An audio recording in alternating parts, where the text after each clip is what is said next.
সকালের ব্রেকফাস্টে খুব পছন্দের একটি খাবার ডিম টোস্ট বানিয়ে নিব। এজন্য একটি ডিম আমি একটি বাটিতে পরিমাণ মতো লবণ দিয়ে ভালো করে ফাটিয়ে নিব।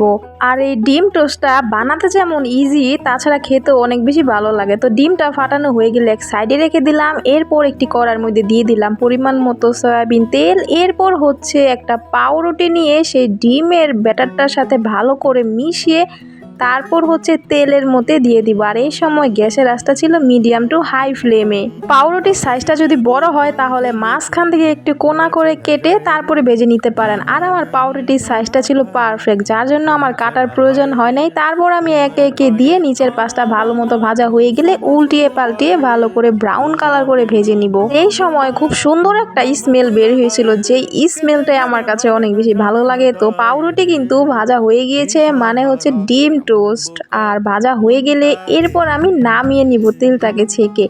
তো খুব সুন্দর কিন্তু লাল লাল ব্রাউন কালার হয়ে গিয়েছে। আর এটা সকাল সকাল বা সন্ধ্যাবেলা খেতে অনেক বেশি ভালো লাগে, খুব বেশি মজা।